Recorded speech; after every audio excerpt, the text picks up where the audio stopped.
না ঝিঙ্কু না করো না কোনা করো না। কোন সালা যে ফোন দিল, চুমু খেতেও দিল না। সালা মেজাজটা কি এমনি এমনি খারাপ হয়? আপনারাই বলেন। হ্যাঁ, এত সুন্দর একটা স্বপ্ন দেখছিলাম, ফোন দিবি তো না হয় একটু পরেই দে। বিরক্ত নিয়ে ঘুম ঘুম চোখে ফোনটা রিসিভ করলাম। রিসিভ করে হ্যালো, কে রে ঘুমে ডিস্টার্ব দেয়? অভ্যাস থেকে বলল, কি বেহালা এখনো ঘুমাস? রাখ সালা, শুধু ঘুমে ডিস্টার্ব দেয়। এত সুন্দর স্বপ্নটা দেখতে দিলি না হারামি। ফোন রেখে নাক ডেকে আবার দিলাম ঘুম। কিছুক্ষণ পর আবার ফোনটা বেজে উঠলো। ঘুম চোখে রিসিভ করছি কিন্তু রিসিভ হচ্ছে না। এমনিতেই তো ঘুমের সময় কেউ ফোন দিলে মাথায় রক্ত উঠে যায়, আর এখন রিসিভ হচ্ছে না, মাথাটা আরো গরম হয়ে গেল। এবার ফোনের দিকে তাকিয়ে দেখি 12টার রিংটোন দিয়ে রেখেছিলাম, সেটা বাজছে। 12টা যেহেতু বেজেই গেছে, তাই আর ঘুম না পেরে এক লাফে উঠে পড়লাম। উঠে একটু ছাদে গেলাম। এবার একটু পরিচয়ের পর্বটা সেরে নিই। আমি সাকিব, সাকিব আল হাসান, সবাই সাকিব বলেই ডাকে। এবার অনার্স সেকেন্ড ইয়ারে পড়ি। ছাত্র হিসেবে ভালোই, ক্লাসে ঠিক মতো পড়াশোনা না করে গেলেও পরীক্ষায় বেশ ভালো রেজাল্ট করি। আমাদের ফ্যামিলি মধ্যবিত্ত, বাবার ছোট একটা বিজনেস রয়েছে। আব্বা আর ভাইয়া সামলায়। ভাইয়ের বিয়ে হয়ে গেছে। ভাবি আমাকে খুব ভালোবাসে, নিজের ছোট ভাইয়ের মতো। আমিও নিজের বড় বোনের মতোই ভাবিকে ভালোবাসি। আর যে তখন ফোন দিয়েছিল সে আমার শত্রু টুকু, আবার বন্ধু রাকিব। স্কুল লাইফ থেকে একসাথে পড়াশোনা করি, এখন এই ভার্সিটি পর্যন্ত এসেছি। যদিও আমরা মোট 4 বন্ধু, সোহেল আর তৈকুল, 2টা মেয়ে ফ্রেন্ড আছে। তবে রাকিব বেশ কাছের, যাকে বলে জানে জিগার দোস্ত। আপনাদের সাথে কথা বলতে বলতে অনেক সময় হয়ে গেছে, যাই এবার গোসল করে নামাজ পড়তে যাই। গোসল শেষ করে নামাজ পড়ে এসে বাসায় আসলাম। এসে রেডি হয়ে বাইক নিয়ে বের হয়ে গেলাম মায়ের বান্ধবীর বাসায়। চিনি না, তাই ভাইয়াকে দিলাম ফোন। 3বার রিং হতেই রিসিভ করলো। বল। তুমি তোমার ফোনের লোকেশন অন করো, আমি তো চিনি না সে ছোটবেলায় কখন এসেছিলাম। ওকে। তারপর লোকেশন অনুসরণ করে বাইক চালাতে লাগলাম। 20 মিনিট পর চলে এলাম। আমি এসে বেশ খানিকটা অবাক হলাম, এটা বিয়ে বাড়ি না মরা বাড়ি, কোনো শব্দ নেই। আস্তে আস্তে ভিতরে গেলাম। সবার চেহারায় কেমন একটা ছাপ পড়ে আছে, সবার মন খারাপ করে আছে। বুঝতে পারছি না কি হয়েছে।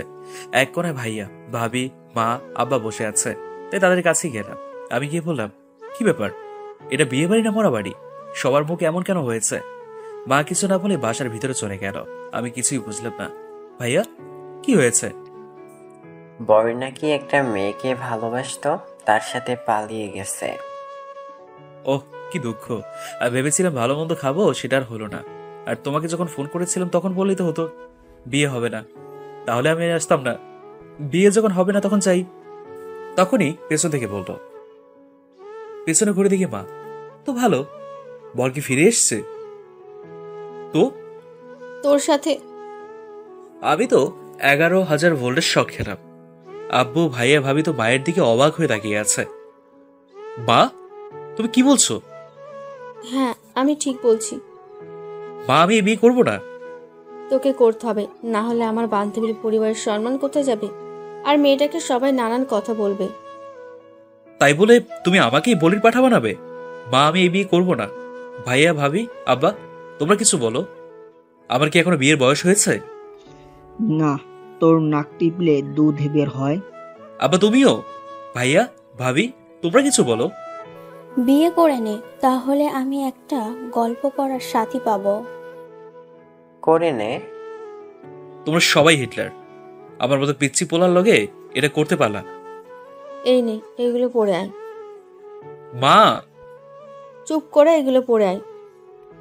বাধ্য হয়ে বিয়েটা করতে হলো। এখন আমি বাসর ঘরের সামনে দাঁড়িয়ে আছি, যেতে ইচ্ছে করছে না। কি হতে কি হয়ে গেল, কেন যে বিয়ে বাড়িতে গেছিলাম। রুমের বাইরেই পায়চারি করছি। বাইরে কেন, ভিতরে না গিয়ে বাইরে এভাবে পাইচারি করছো কেন? আসলে ভাবি। যাও ভিতরে। ভাবি ঠেলা দিয়ে ভিতরে ঢুকিয়ে দিল। বিড়ালটা ভালো করে মারিও। ধুর, আমি বলছি আমার জ্বালায় আর বিড়াল মারার কথা বলতে এসছে, মনে মনে বললাম। আস্তে আস্তে ভিতরে যাচ্ছি। আমার ভিতর তো শুকিয়ে কাঠ হয়ে যাচ্ছে। ইতিমধ্যে হাত পা কাঁপতে শুরু করেছে। দেখি মেয়েটা বসে আছে। এখনো পর্যন্ত দেখিনি কেমন। দেখে তো দূরের কথা, সালা আমি আমার বউয়ের নামও জানি না। কি কপাল, ভাবলাম এসে সালাম করবে, তা না করে বসে থাকলো। আমি সামনে যেতেই মেয়েটা নিজেই ঘুমটা সরিয়ে দিল। আমি তো আবারও 11,000 ভোল্টের শক খেলাম। ম্যাম, আপনি? তুমি এখানে? আবারও একই প্রশ্ন। শোনো, আমি তোমাকে স্বামী হিসেবে মানতে পারবো না। কেন? তোমার প্রশ্নের উত্তর দিতে বাধ্য না। স্বামীর অধিকার ফলাতে আসবে না। তোমাকে ডিভোর্স দিয়ে দেব। সামিয়া মানে ম্যামের প্রতিটা কথা বুকে তীরের মতো লাগলো। ভাবিনি নতুন বইয়ের মুখে এমন কথা শুনতে হবে। খুব কষ্ট হচ্ছে, চোখটা নোনা পানি ঝরাতে যাচ্ছে। অনেক কষ্ট করে আটকে রাখলাম। মুখের কোনো একটা হাসি দিয়ে বললাম, তুমি এভাবে হাসো কেন? আমি তো অধিকার ঠিক আদায় করে নেব বলেই এগিয়ে যেতে লাগলাম। আমি কিন্তু চিৎকার করব। আজ আপনার চিৎকার শুনে কেউ আসবে না। আমি এগিয়ে যেতে লাগলাম আর সামিয়া পেছনে হটতে লাগলো। একসময় সামিয়া বিছানায় পড়ে যায়। আমি সামিয়ার উপর ঝুঁকে পড়ি, একদম কাছে। ওর গরম নিঃশ্বাসে আমার মুখে এসে লাগছে। সামিয়া ম্যাম চোখ বন্ধ করে নিয়েছে। আমি সামিয়ার মুখের দিকে চেয়ে আছি। কত সুন্দর টেনে লাগছে। মন চাচ্ছে সারা জীবন যত দেখি ততই প্রেমে পড়ে যাই। আর দেরি না করে একটা কাঁথা আর বালিশ নিয়ে সরে গেলাম। এতক্ষণ হয়ে গেল আমি কিছু করছি না দেখে সামিয়া ম্যাম চোখ খুলে দেখে আমি নেই। তাই শোয়া থেকে উঠে বসে, দেখে যায় আমি মেঝেতে বিছানা করে শুয়ে আছি। সামিয়া ম্যাম আবার দিকে কিছুক্ষণ তাকিয়ে থেকে নিজেই শুয়ে পড়ল। আমি এটা ঠিক করছি? আমি অন্য পাশে শুয়ে শুয়ে চোখের পানি ছড়াচ্ছি। খুব কষ্ট হচ্ছে আমার। কেন আমার সাথে এমন হলো? চলুন ফ্ল্যাশব্যাকে। কিরে, এই কয়দিন ভার্সিটি আসিস নে যে? একটু মামার বাড়ি গেছিলাম। মামার বাড়ি রসের হাড়ি কেটে? তোরা সবাই কেমন আছিস? আমরা ভালো, তুই? আলহামদুলিল্লাহ ভালোই। জানিস আজ সকালে আমি একটা খুব সুন্দর স্বপ্ন দেখেছি। সবাই একসাথে বলল। কি? আমি আমি একটা মেয়েকে স্বপ্ন দেখেছি, যেন একটা পরী। কালো রঙের কাপড় পরে আছে, ঠোঁটে হালকা গোলাপি লিপস্টিক, হাতে নীল রঙের চুড়ি, চুলগুলো খোলা, যেন একটা অফশরি ভুল করে পৃথিবীতে চলে এসছে। কিন্তু দুঃখের বিষয় তার মুখটা ভালোভাবে দেখতে পাইনি। আমার কথা শুনে সবাই হা হা করে হাসতে লাগলো। এই একদম হাসবি না, নাহলে ভালো হবে না। তোর স্বপ্ন দেখা হবে, প্রেম করতে পারবি না। পারবো, সময় হোক। এরকম মেয়ে পেলে প্রেম করব। তুই বুড়ো হয়ে যাবে, কিন্তু তোর সময় হবে না, আর এরকম মেয়েও পাবি না। আবার সবাই হা হা করে হাসতে লাগলো। ভাই, স্বপ্ন স্বপ্নই হয়, এমন মেয়ে পাবি না। আর স্বপ্ন যদি সত্যি হয় তাহলে আমি যে কত সন্তানের বাবা হতাম আল্লাহ জানেন। রাকিবের কথা শুনে আবার সবাই হা হা করে হাসতে লাগলো। ওদের হাসি অসহ্য লাগছিল, তাই পেছন করে যেই হাঁটতে যাব তখনই কার ওপর পড়ে গেলাম। আহ কি নরম! আমি মেয়েটার দিকে অপলক দৃষ্টি তাকিয়ে আছি। কি সুন্দর, যেন একটা হুর। মেয়েটা আমাকে ধাক্কা দিয়ে সরিয়ে দিল। মেয়েটা উঠলো, আমিও উঠে পড়লাম। সাথে সাথেই ঠাস ঠাস করে দুই গেল দুইটা। বেয়াদব ছেলে, তোমার মা বাবা শিক্ষা দেয়নি মেয়েদের দেখলে মেয়েদের উপর পড়তে ইচ্ছা করে? কে কার কথা শুনছে? আমি তো পরী দেখতে ব্যস্ত। বেয়াদব! আবার মেয়েটা চলে গেল। আমি তাকিয়ে আছি, কোনো দিকে খেয়াল নেই। থাকবেই বা কি করে? হ্যাঁ, আমি তো পরী দেখতে ব্যস্ত। আমি একেই আমার জীবন সঙ্গী বানাবো মনে মনে বলছি আর মিটমিট করে হাসছি। কারো জোরে ধাক্কা দেওয়ার জন্য বাস্তবে ফেললাম। কি হয়েছে? ধাক্কা দিচ্ছিস কেন? যাক, তুই তাহলে বেঁচে আছিস। আমি তো ভাবলাম তুই বটল তুলে নিয়েছিস। তুললে তো ভালোই হতো, ফ্রি ফ্রি বিরিয়ানি খেতে পারতাম। মেয়েটা কে রে? প্রথম দেখাতেই প্রেমে পড়ে গেছি, যাকে বলে লাভ এট ফার্স্ট সাইট। শালা তুই আর মেয়ে পেলি না কেন? এটা আমাদের নতুন ম্যাম।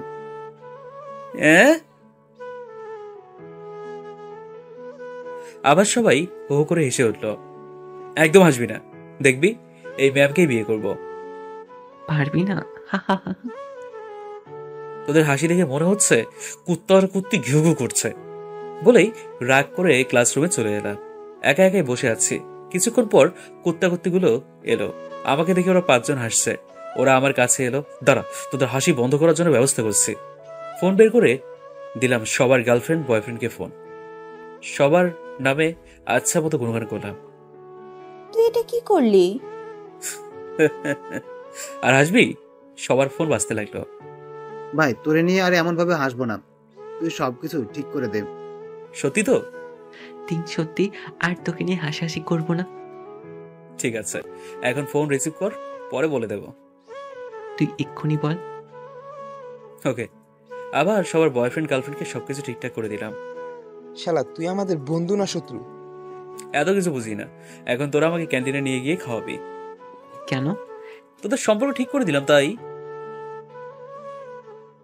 হ্যাঁ বেবি, নাহলে বুঝতেই পারছিস।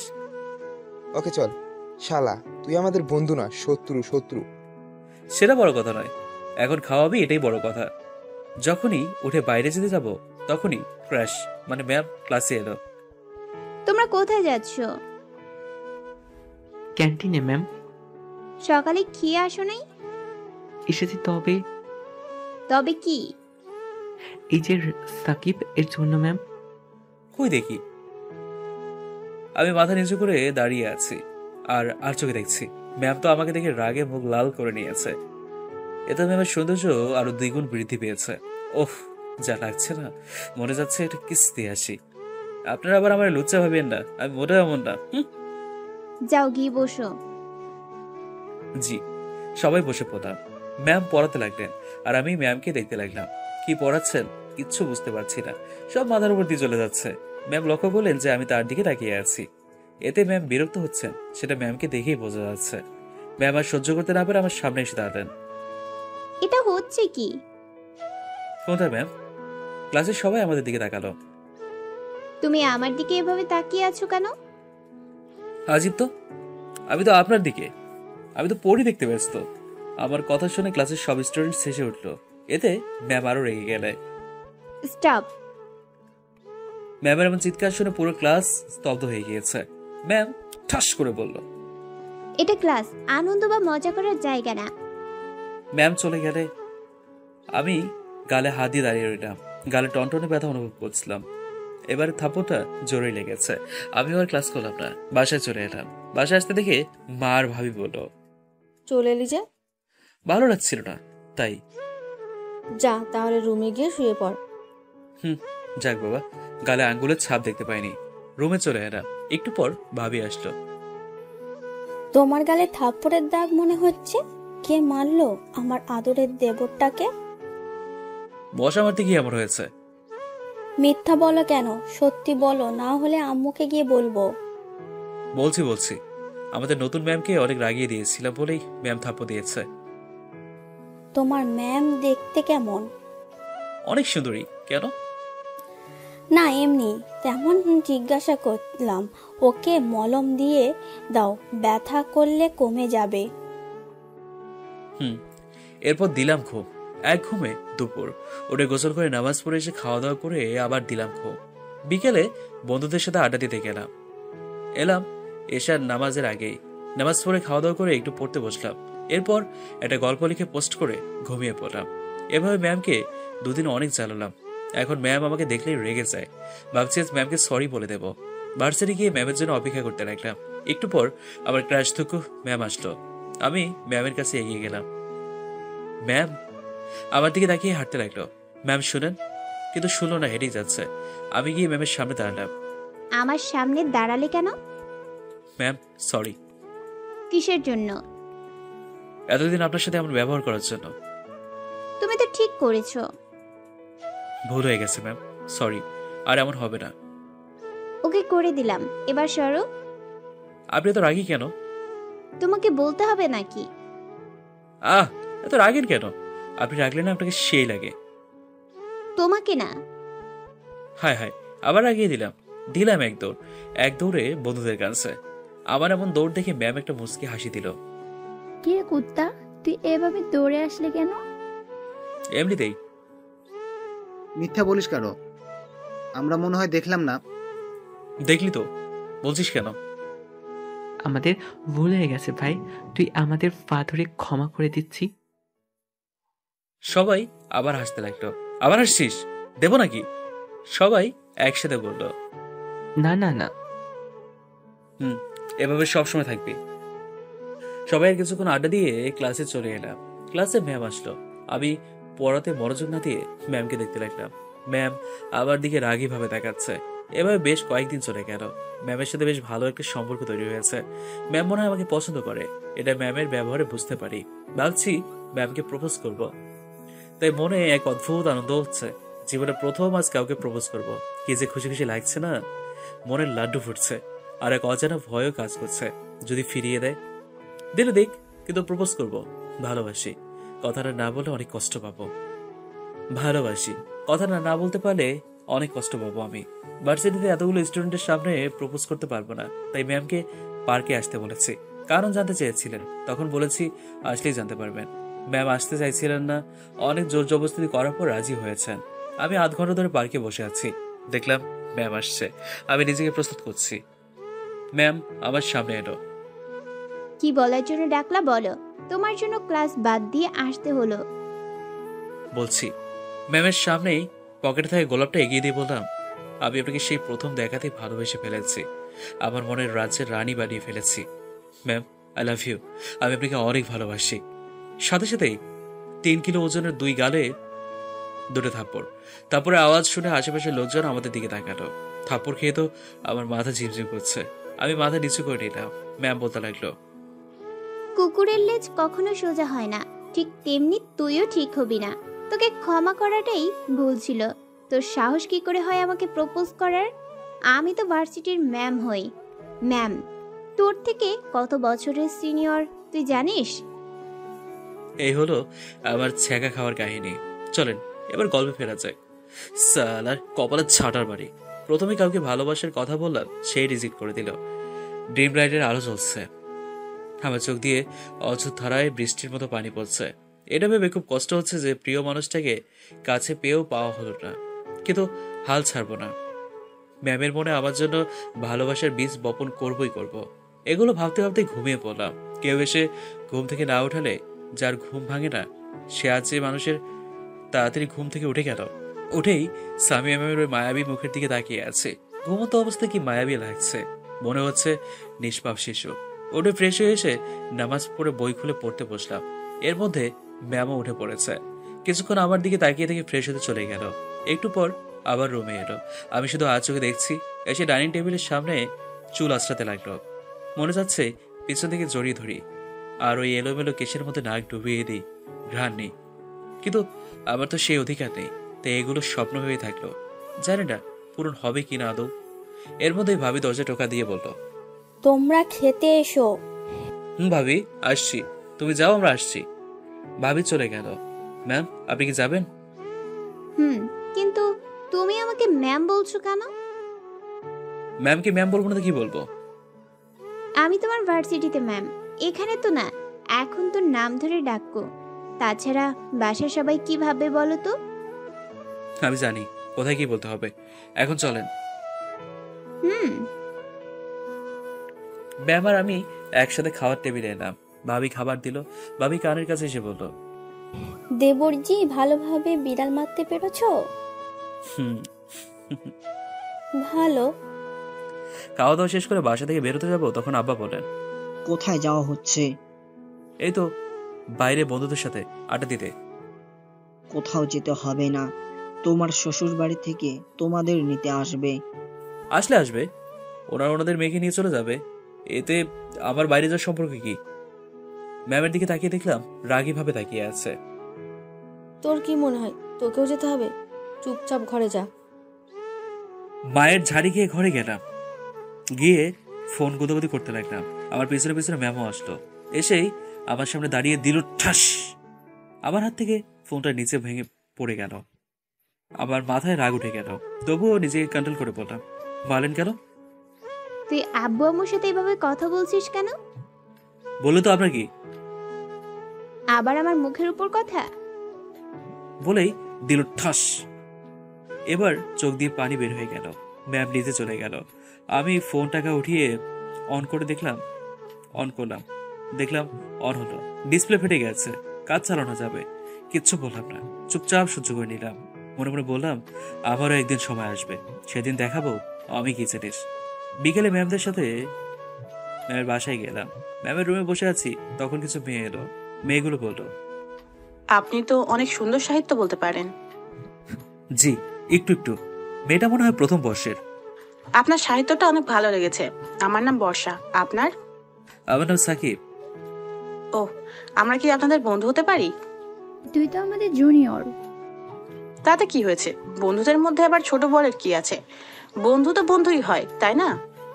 ওকে, আজ থেকে আমরা ফ্রেন্ড। এরপর বর্ষা সবার সাথে পরিচয় হয়ে নিল। আচ্ছা, আমি এখন যাই। ওকে। বর্ষা মেয়েটা চলে গেল। দেখতে মাশাআল্লাহ অনেক সুন্দর, একবারে কিউটে ডিব্বা। দোস্ত দেখ, ম্যাম আসছে। তো আমি কি করব? আহারে বেচারা, তোর জন্য খুব দুঃখ হচ্ছে। প্রথম কাউকে ভালোবাসলি আর প্রপোজ করলি, আর তোকে ফিরিয়ে দিল।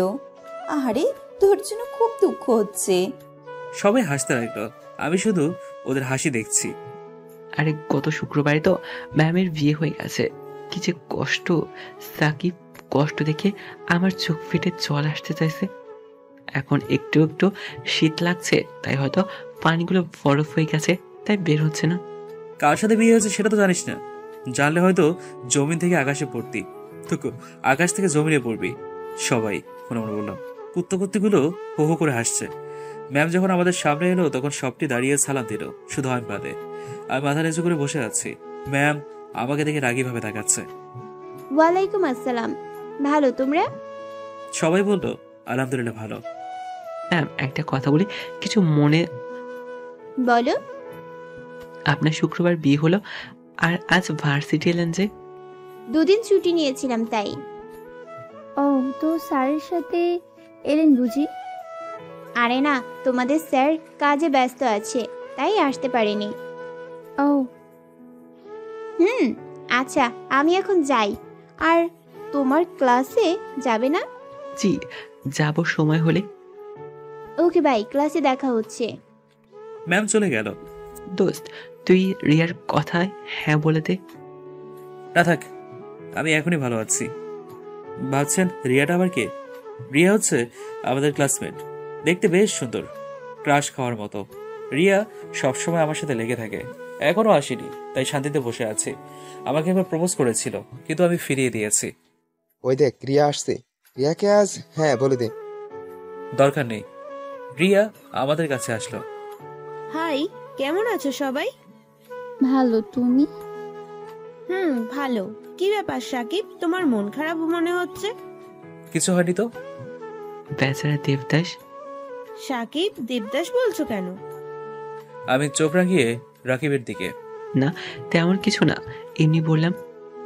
আচ্ছা যাই বলে হাঁটতে লাগলাম। তখনই রিয়া পেছন থেকে হাত ধরে বলে, কোথায় যাও? ক্লাসে। আর কোথায় যাব? ও, তাহলে আমাদের সাথে নিয়ে যাও। তোমাদের কি পা নেই? ভাই, পা তো আছেই।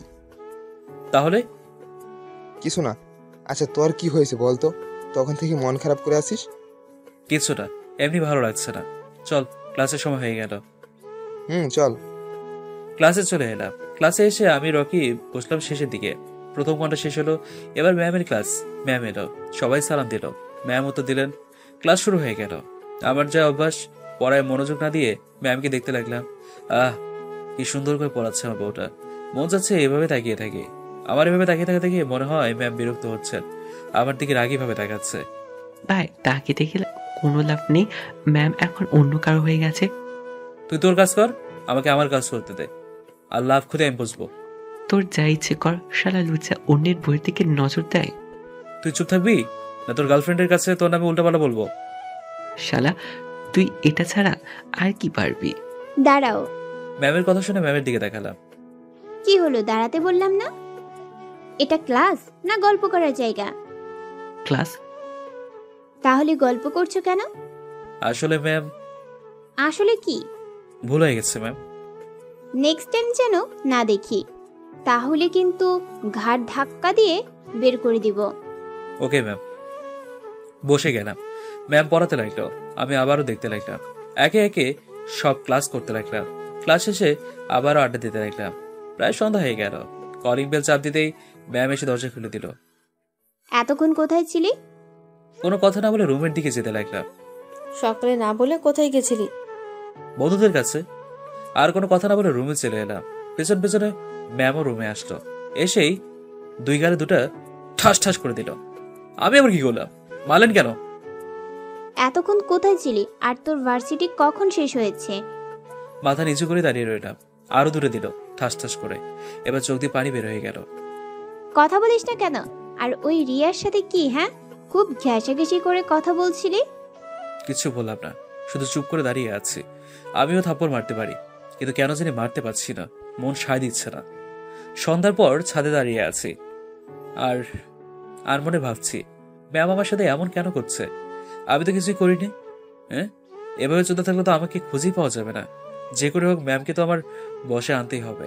তখন কারো ধাক্কায় ভাবনার জগতের ছেদ ঘটলো। দেখি ভাবি। বলো। সেই কখন ধরে ডাকছি, এত আনমনা হয়ে কি ভাবছো? কিছু না তো ভাবি। তুমি যেন চেঞ্জ হয়ে গেছো, বিয়ে হবার পর থেকে কেমন যেন হয়ে গেছো। কই না তো। কি হয়েছে বলবে তো? কিছু তো একটা হয়েছে। আরে না, আচ্ছা বলো, আমাদের বাসায় নতুন সদস্য কখন আসবে? আরে যা। ওরে আমার লজ্জাবতী ভাবি রে, বলো বলো। দেখা যাক। আর তুমি সকালে কাউকে না বলে কোথায় গিয়েছিলে?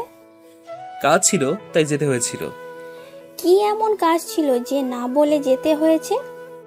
আরে ছিল একটা পার্সোনাল কাজ। ও আচ্ছা, চলো। চলো।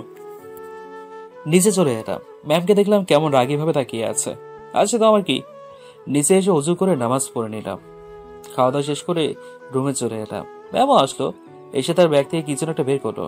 তারপর আমার সামনে এসে বলল, এই নে তোর ফোন। আমার জন্য তোর ফোনটা ভেঙে গেছে। ফোনটা বেশ দামি, দেখেই বোঝা যাচ্ছে। আমি নেবো না, আব্বার কাছ থেকে টাকা নিয়ে আগামীকাল কিনে নেব। তোকে নিতে বলছি না। ভয়ে ভয়ে নিলাম, না জানি আবার কি করে বসে। ফোনের সিম কার্ড লাগিয়ে ওপেন করলাম। ফোনটা বেশ সুন্দর। ফোন টেপা বাদ দিয়ে পড়তে বস। নতুন ফোন, একটু টিপিই না। তোকে পড়তে বসতে বলছি না। সবসময় এভাবে ধমক দেন কেন? একটু ভালোবেসে বলতে পারেন না? তুই যে ছেলে, তোকে ভালোভাবে বললে মাথায় উঠে নাচবি। আপনার এই ছোট মাথার উপর কেমন করে নাচবো? আবার ঠাস। তোকে পড়তে বসতে বলছি না। আপনার হাতটা কি নরম? তোকে তো। আমাকে কি? ম্যামের একবারে কাছে গিয়ে বললাম। তুই সরে দাঁড়াবি? আমাকে কি বলেন? দেখাচ্ছি। আবার একটা ঠাস, একটু সরে বললাম। আপনার রাগের চেহারাটা না দেখতে অনেক সুন্দর। আপনার নাকটা যখন লাল হয়ে যায় তখন ইচ্ছে করে নাকে একটা কামড় দিই। তোর রোমান্টিকতা বের করছি। বলেই আবার থাপ্পড় মারতে এলো। এবার আমি হাত ধরে নিয়ে ঘুরিয়ে দিলাম। তারপর হাত দুটো ধরে পিছন দিকে জড়িয়ে ধরলাম। কানের কাছে ফিসফিস করে বললাম, ম্যাম বউ, এত রাগ ভালো না। সাকিব, ছেড়ে দে, না হলে ভালো হবে না। কিচ্ছু করতে পারবেন না। ম্যাম চুপ হয়ে গেল। ম্যামকে ছেড়ে দিলাম। তারপর টেবিলের কাছে এসে পড়তে লাগলাম। একটু পর পিছনে দেখালাম ম্যাম কি করছে সেটা দেখার জন্য। দেখি বিছানায় বসে বসে কি যেন বলছে, হয়তো আবার 14 গোষ্ঠী উদ্ধার করছে। আমি একটা মুচকি হাসি দিলাম। ম্যাম এত বাজছে, তাও কেন জানি ভালোই লাগছে। আস্তে আস্তে ম্যামের প্রতি আরো দুর্বল হয়ে যাচ্ছি। পড়া শেষ করে ঘুমিয়ে পড়লাম। পরের দিন সকালে ম্যাম আমার উপর দিল এক বালতি পানি ঢেলে। শরীরে পানি পড়ায় ও বাগো, 7 ফুট হয়ে গেছে, বৃষ্টি পড়ছে।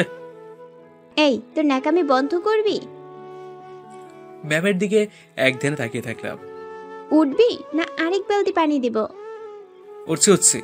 সালা কি কপাল, কোথাও বউর চুমু খেয়ে ঘুম ভাঙবে তা না, পানির ঝাপটায় ঘুম ভাঙছে।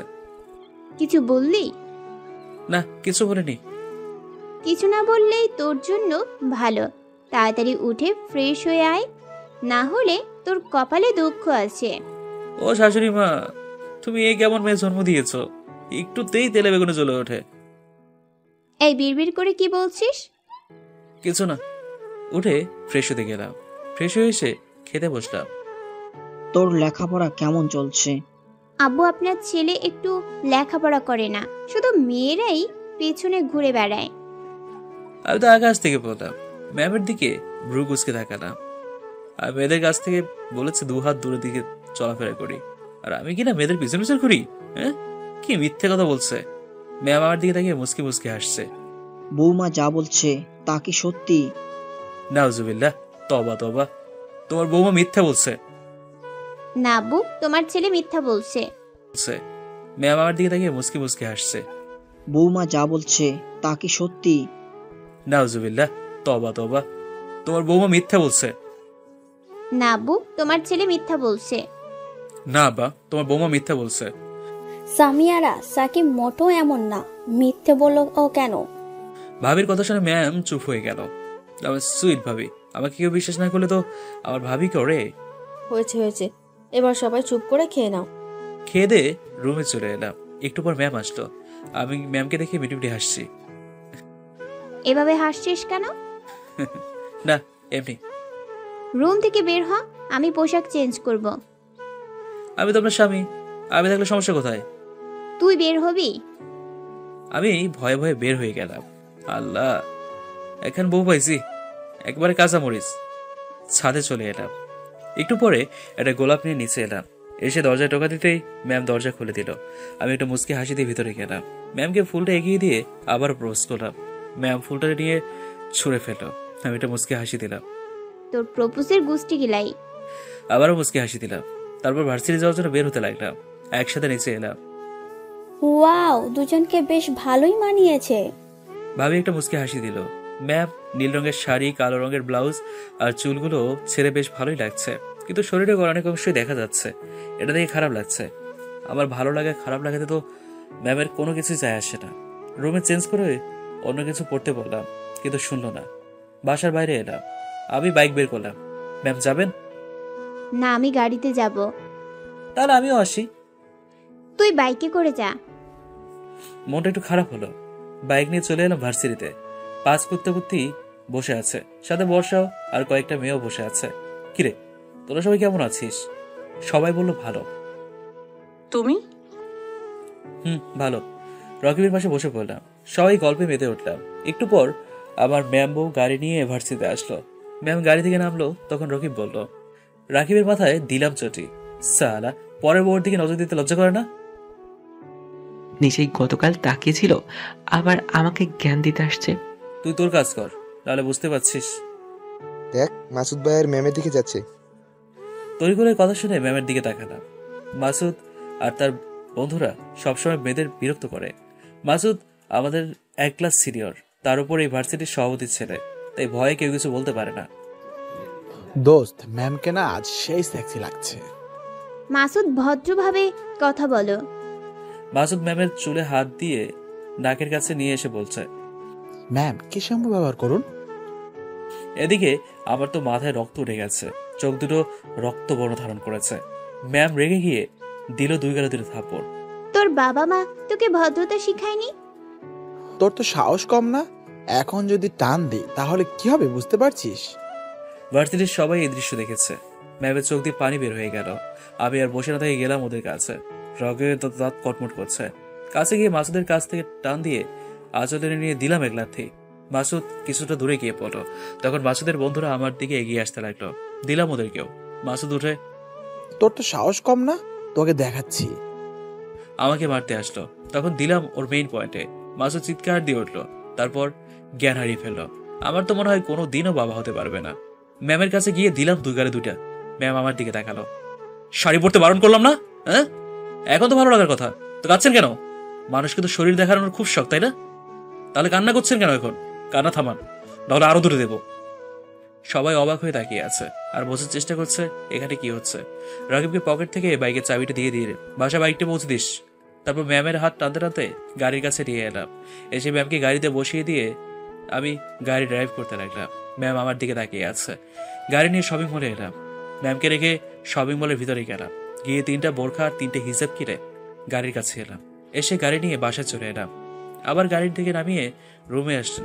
আপনার শাড়ি পরার শখ খোঁজাচ্ছি, রুমে আসেন বলেই শপিং ব্যাগগুলো নিয়ে চলে এলাম। ম্যাম পেছনে পেছনে এলো। কিরে, এই তো ভার্সিটি গেলি, আবার চলে এলি যে? দেখছি বৌমাও আছে, কি হয়েছে? আর তোকে এমন কেন দেখাচ্ছে? কোনো কথা না বলে রুমে চলে এলাম। ম্যামও পেছন পেছনে এলো। তখন খুব ভালো লাগছিল, তাই না? হ্যাঁ, শুধু আমার দিকে তাকিয়ে আছে। আগামীকাল থেকে কোথাও গেলে বোরকা আর হিজাব পরে যাবেন। যদি আমি না থাকতাম তাহলে কি হতো ভেবে দেখেছেন? নিজের শরীর দেখানো, নিজেরা দেখিয়ে বেড়ালে ছেলে তো বলবেই। হ্যাঁ, তখন বারণ করলাম শাড়ি পরতে। সরি, এই শাড়ির ব্যবস্থা করছি বলেই আলমারি থেকে সব শাড়ি বের করলাম। বের করে নিয়ে রুম থেকে নিচে আসতে লাগলাম। শাড়ি নিয়ে কোথায় যাচ্ছ? দাঁড়াও। কে শোনে কার কথা? নিচে এসে শাড়িগুলো ফ্লোরে ছুড়ে দিয়ে রান্না করে গেলাম ম্যাচ আনতে। মা আর ভাবি শুধু চেয়ে চেয়ে দেখছে, কিছু বলতে পারছে না। ম্যাচ নিয়ে এসে আগুন ধরতে যাবো, তখন মা আমার হাত ধরে নিল। কি হয়েছে বলবি তো? আর শাড়িতে আগুন দিচ্ছিস কেন? কি হয়নি সেটা বলো। কি হয়েছে বলবা তো? সামিয়া চুপ করে আছে। তোমার বৌমাকে বলো কি হয়েছে। আচ্ছা বলছি, তুই রুমে যা, শাড়িতে আগুন দিতে হবে না। রুমে চলে এলাম। জানি না এভাবে কোনোদিন রেগেছি কিনা। সামিয়া মা, কি হয়েছে? সাকিব যেভাবে রেগে আছে ওকে কোনোদিন এইভাবে রাখতে দেখিনি। ম্যাম কান্না করে দিল। আরে পাগলি মেয়ে, এভাবে কান্না করছিস কেন? সামিয়া বলো তো কি হয়েছে? আর বাচ্চাদের মতো কান্না করো কেন? কান্না থামাও। আম্মু? আরে পাগলি মেয়ে, বল না, কাঁদিস কেন? সামিয়া সব বললো। আচ্ছা রুমে যা। ম্যাম রুমে চলে এলো। আমি বিছানায় শুয়েছিলাম। ম্যামকে দেখে উঠে পড়লাম। উঠেই চলে আসতে যাবো, তখন ম্যাম বলল, কোথায় যাও? শুয়ে থাকো। জাহান নামে যাবেন। এভাবে বলো কেন? আমার ভুল হয়ে গেছে, এবার থেকে কোথাও গেলে বোরখা পরে যাব। ভালো। রুম থেকে বের হয়ে বাইরে চলে এলাম। এদিক সেদিক ঘোরাঘুরি করে দুপুরে ফিরলাম। এসে গোসল করে নামাজ পড়ে খেতে বসলাম। ম্যাম আমার সামনে বসছে, আমি খাচ্ছি, আর ম্যাম আমার দিকে এক দৃষ্টিতে তাকিয়ে আছে। মনে হয় ভাবছে, যে ছেলেকে এত কিছু বলে কিছু বলে না, আর আজ। সামিয়া, এখন খেয়ে নাও, পরে অনেক দেখা আর সময় পাবে। ম্যাম লজ্জা পেয়ে চোখ সরিয়ে নিয়ে মাথা নিচু করে নিল। তারপর খেতে লাগলো। ভাবির কথা শুনে ভাবির দিকে তাকালাম।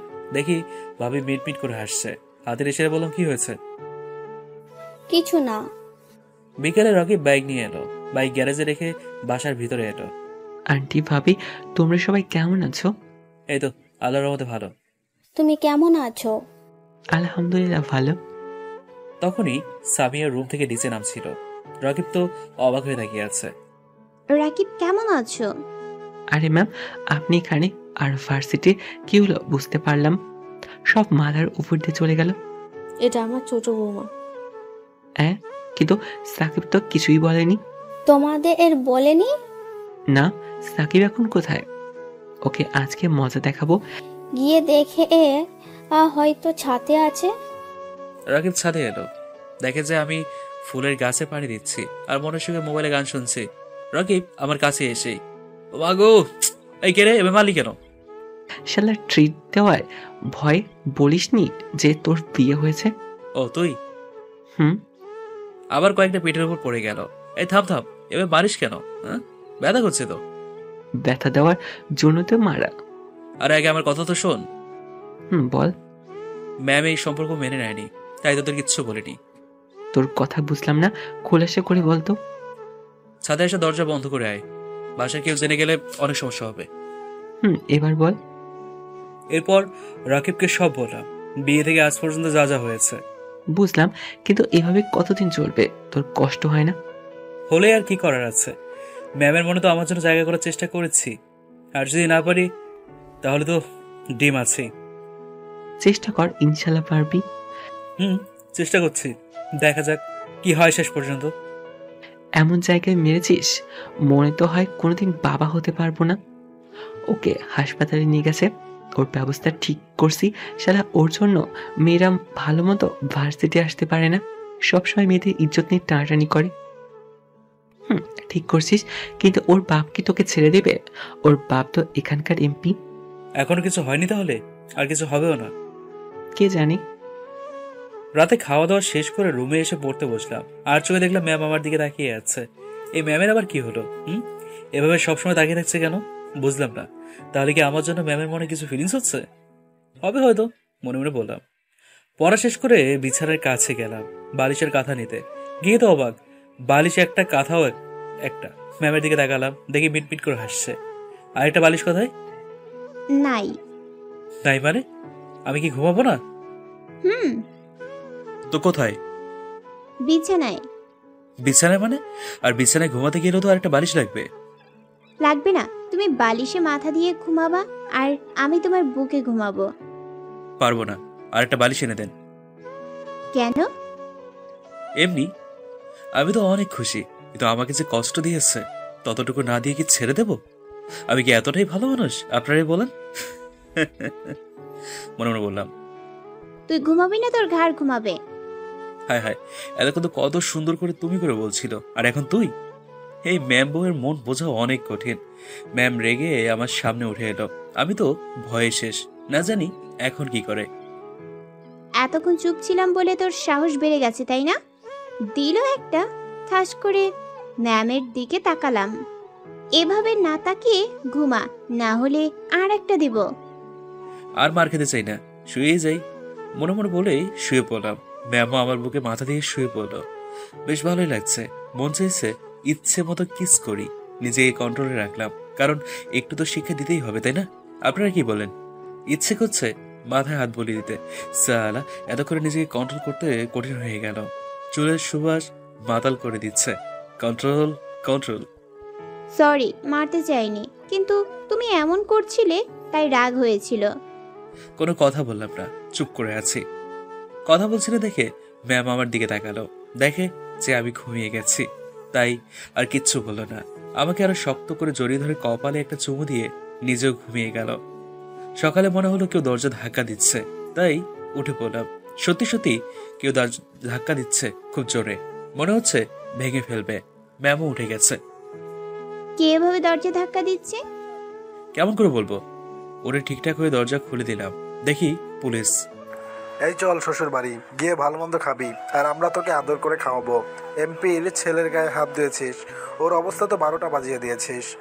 আবার কলার ধরে টানতে টানতে নিয়ে যেতে শুরু করলো। ম্যাম দৌড়ে এসে পুলিশের সামনে দাঁড়ালো। আমার স্বামীকে কেন নিয়ে যাচ্ছেন?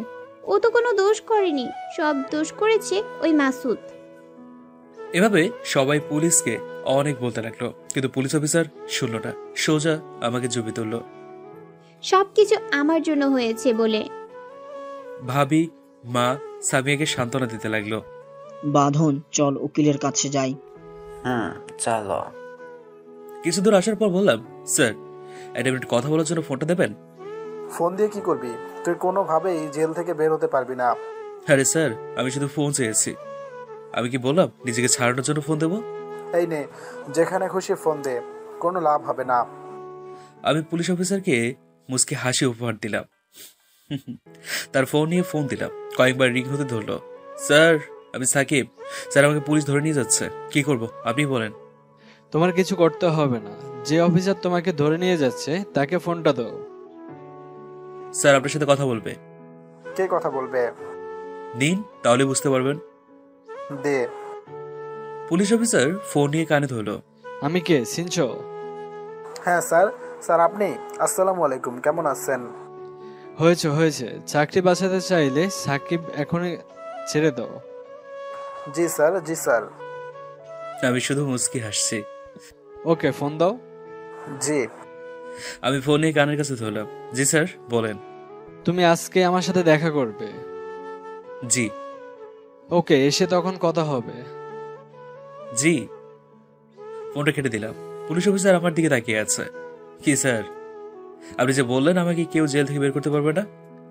আমি ভুল ছিলাম, কিন্তু আপনি কে? ডিআইজি স্যারের সাথে কি সম্পর্ক? আমি এই জেলার এসপি। সাথে সাথে সবাই সেলুট দিল। সরি স্যার, ভুল হয়ে গেছে। ইটস ওকে, আপনি আপনার ডিউটি করেন। কিন্তু আপনি এভাবে কেন? এখন আমার জয়েনের সময় হয়নি। ও, আপনার কাছে টাকা হবে? ডিআইজি স্যারের সাথে দেখা করতে যাব। আমি তো টাকা আনিনি, আর এখন বাসা যাব না। আর যদি আমার বাসা থেকে দেখা করতে আসে তাহলে এগুলো কিছু বলবেন না। কেন? আমার বউটাকে একটু শিক্ষা দিতে হবে, তাই। পুলিশ অফিসার আমার কথা শুনে হাসলো। স্যার, বউয়ের জ্বালা বড় জ্বালা। সবাই একসাথে হেঁটে উঠলাম। তখন পাশ থেকে একজন কনস্টেবল বলল, তাই? কিন্তু আপনাকে যদি আপনার বাসার লোক খুঁজে, তাদের কি বলবো? আরে ভাই, পুলিশ হলেন কেমনে? হ্যাঁ, কি বলে চালিয়ে দেবেন? আপনি বলবেন অন্য কোথাও পাঠিয়ে দিয়েছি। আর হ্যাঁ, আমার পরিবারের সদস্যদের দিকে খেয়াল রাখবেন, যেন ওই এমপি তার ছেলে কিছু করতে না পারে। জি। এবার গাড়ি থামান। গাড়ি থেকে নেমে গেলাম। এরপর ডিআইজি স্যারের সাথে দেখা করতে গেলাম। আস্তে আস্তে 8:30 বেজে গেল। ডিআইজি স্যারের বাসায় আসলাম। আমাকে এখানে দেখা করতে বলেছেন, আর স্যারের সাথে একটা অন্য সম্পর্ক আছে। এটা না হয় অজানাই থাক, বলতে পারেন এটাও আমার একটা পরিবার। আসসালামু আলাইকুম স্যার, কেমন আছেন? ওয়ালাইকুম আসসালাম, আলহামদুলিল্লাহ ভালো। তুমি? কতবার বলবো স্যার বলবা না? আলহামদুলিল্লাহ ভালো, মুখ থেকে বের হয়ে যাচ্ছে। আন্টি কোথায় দেখছি না তো? রান্না করছে। ও আচ্ছা, তো কি জন্য ডাকলেন? তোমার সাথে একটা কেসের ব্যাপারে কথা বলবো। জি বলেন। তোমার জেলার একটা গ্যাং আছে যার মাদক থেকে খুন খারাপি এমনকি মেয়ে পাচার করছে, কিন্তু পুলিশ তাদের কোনো মতেই ধরতে পারছে না। যদিও ওদের কোনো সদস্যকে ধরছে, কিন্তু ওদের লিডারকে বলছে না। এই কেসটা তোমাকে হ্যান্ডেল করতে হবে, আমার বিশ্বাস তুমি পারবে। বুঝলাম, কিন্তু আমারও কিছু বলার আছে। বলো। এই কেসে যেই শামিল থাক আমি তাকে মেরে ফেলি, তাহলে আমাকে কোনো জবাবদিহি করতে না হয় যেন। কিন্তু তার বিরুদ্ধে সব প্রমাণ থাকতে হবে। ওকে। তো তুমি কখন থেকে কাজ শুরু করবে? আজ এখন থেকে যদি আপনি কেসের ফাইলগুলো দেন। তোমার তো জয়েন হতে দেরি আছে। কোনো সমস্যা নেই। ওকে বসো, আমি নিয়ে আসছি। ওকে, আমি বসে আছি। একটু পর স্যার ফাইলগুলো নিয়ে এলো। আমি কিন্তু এখানে 1 সপ্তাহ থাকবো, বাসা যাব না। ওকে ওকে, তোমার যতদিন ইচ্ছা থাকতে পারো। বৌমার সাথে ঝগড়া করছো বুঝি? স্যারের দিকে ভ্রু কুচকে তাকালাম।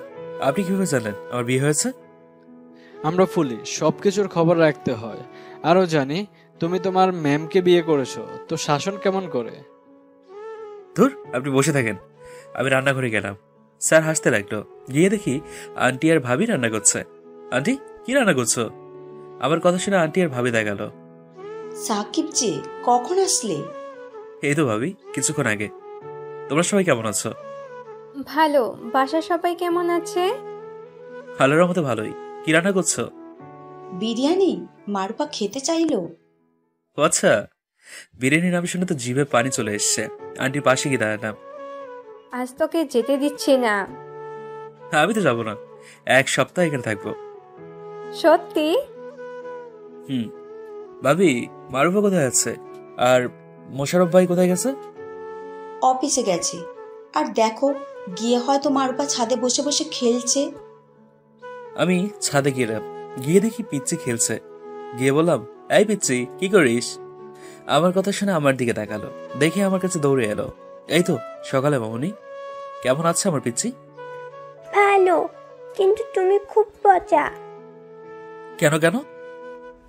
তুমি এখানে আসো না। ও তাই? আজ ঘুরতে যাব। তোমার ক্লাস আছে? থাকে। এখন খাওয়া দাওয়া করে স্কুল যাবা, বিকেলে তোমাকে নিয়ে ঘুরতে যাব। সত্যি? খুশিতে মারুফা আমার গালে একটা পাপড়ি দিল। একটু পর চাচা ভাতিজি মিলে নিচে এলাম। আমাকে পেয়ে তো মারুফা অনেক খুশি, কারণ আমরা সাথে ঘুরতে পারবে। এখন তোমাকে পেয়েছে, সবকিছু বাদ। কিছু বাদ দিতে হবে না। খেতে বস। আঙ্কেল কোথায়? কি যেন কাজ আছে, তাই তাড়াতাড়ি চলে গেছে। ও, তারপর খাওয়া দাওয়া সেরে নিলাম। এখানেও আমাকে সবাই ভালোই বাসে। মারুফা, তুমি রেডি হও, আজ তোমাকে স্কুলে দিয়ে আসবো। সত্যি? পাগল মেয়ে। সাকিব, তুমি যে কি এমন জাদু করেছো, তোমাকে পেলে মারুপা আমাকেও ভুলে যায়। ভালোবাসা আর আদর, বুঝলা? আমি কি কম ভালোবাসি? না, তবে একটু ধমক দাও, এতেই ভয় পায়। কিন্তু আমি কিছু করি না, আদর করে বলি এমনটা করতে হয় না, ব্যাস। এতে আদর করা হলো আর বারণ করা হলো।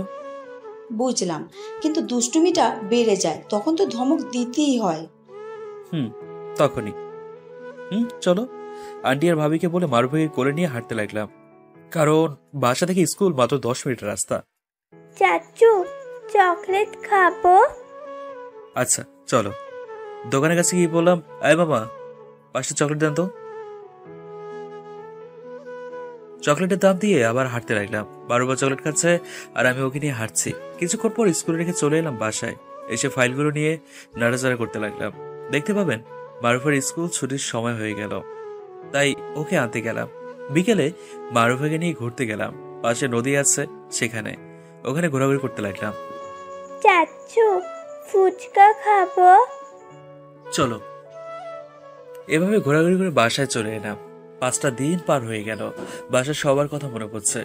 কি জানি তাদের এখন কি অবস্থা, আমার ম্যাম বউ কি করছে কি জানি। হয়তো আমিনা থেকে অনেক ভালোই আছে।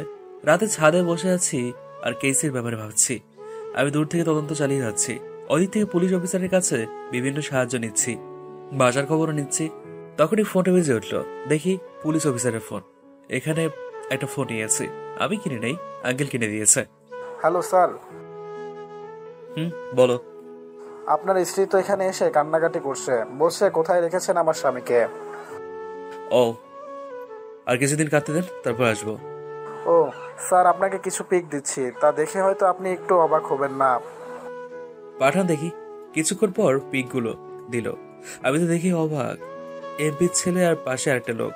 লোকটার মুখ দেখা যাচ্ছে না, আর কিছু ভয়ানক মাস্তানের সাথে গল্পও করছে। ওই মাস্তানগুলোর নাম অনেক কেসে আছে, কিন্তু উপযুক্ত প্রমাণের কারণে পুলিশ কিচ্ছু করতে পারছে না। পুলিশ অফিসারকে আবারও ফোন দিলাম। জি স্যার, বলেন। এমপির ছেলের পুরো ব্যাকগ্রাউন্ড বের করে, কোথায় কি করে, কার সাথে মেশে, ওই মাস্তানদের সাথে ওর কি সম্পর্ক, আর যার মুখ দেখা যাচ্ছে না সেটাকে জানি না স্যার, আমিও বুঝতে পারছি না কে ওটা। আমার তো এমপির মধ্যে মনে হচ্ছে। হতে পারে। আপনি বরং এমপির ছেলের সম্পর্কে জানেন, আমি খোঁজ দেওয়ার চেষ্টা করছি ওটা কে ছিল। জি স্যার, আমি তো নতুন পুরনো ফাইলগুলো দেখে আর এমপির ছেলের সম্পর্কে খোঁজ খবর নিয়ে আপনাকে জানাচ্ছি। ওকে। ছাদ থেকে নেমে ডিআইজি স্যারের রুমের সামনে এলাম। স্যার, ভিতরে আসবো? এসো। বলো। স্যারকে পিক দেখিয়ে বললাম, এই দেখেন। ওকে, তো ওদের সাথে দেখা অ্যারেস্ট করতে পারো না?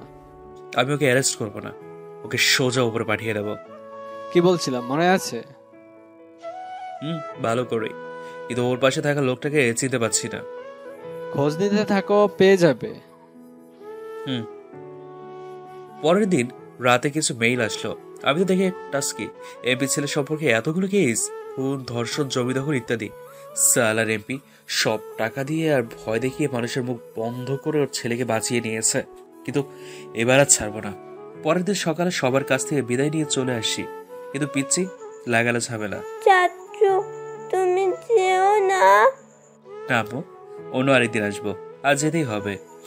তুমি যেও না। আরে বললাম তো আরেকদিন আসবো। মারুফের চোখের পানি মুছতে মুছতে বললাম, এখন কান্না বন্ধ করো।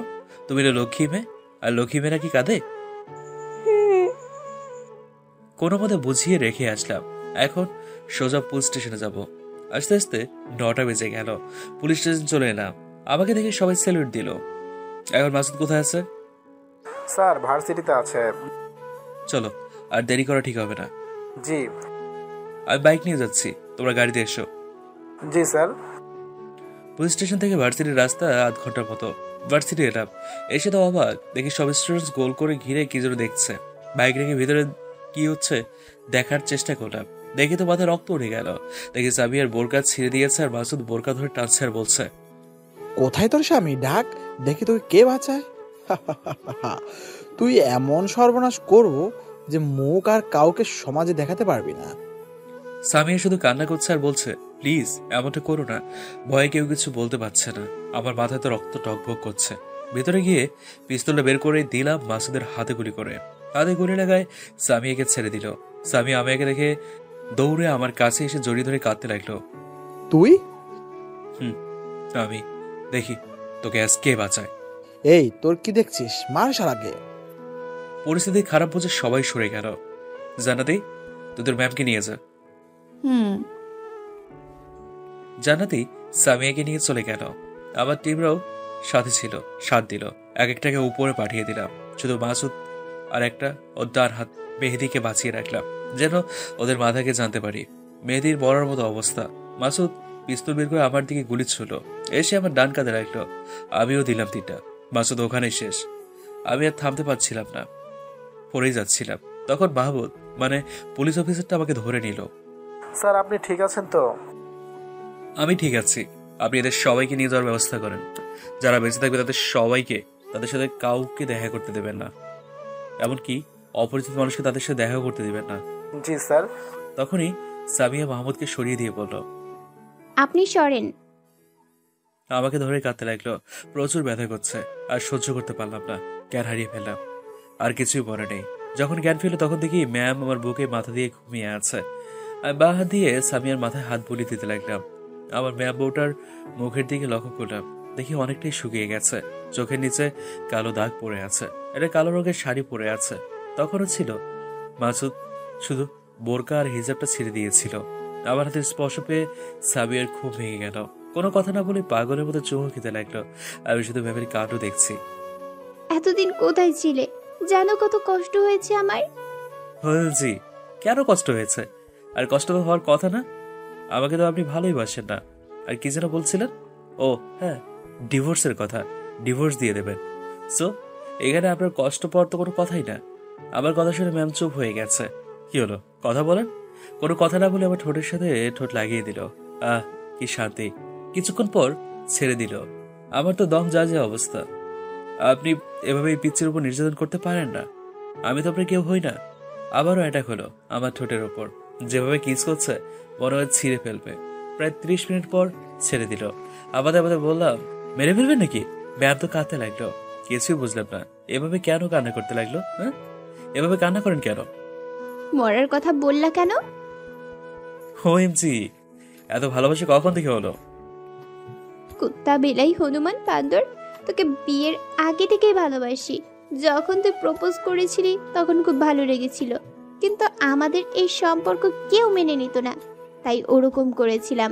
কিন্তু মন মানছিল না, শুধু তোকে বলা কথাগুলো কানে ভাসছিল। ইচ্ছে হতো তোকে গিয়ে জড়িয়ে ধরে বলি আমিও তোকে অনেক ভালোবাসি, কিন্তু কোনো কিছু একটা শক্তি বাধা দিত। মাঝে মধ্যে নিজের অজান্তেই চোখ দিয়ে পানি বের হয়ে যেত। খুব কষ্ট হতো জানিস। একটা রাতও ঘুমাতে পারিনি। 2 দিন পর যখন তোকে খুঁজলাম কিন্তু পেলাম না, তখন খুব কষ্ট হয়েছিল। ভেবেছিলাম তোকে হারিয়ে ফেলেছি। আর বাসা থেকে বিয়ের চাপ দিচ্ছিল।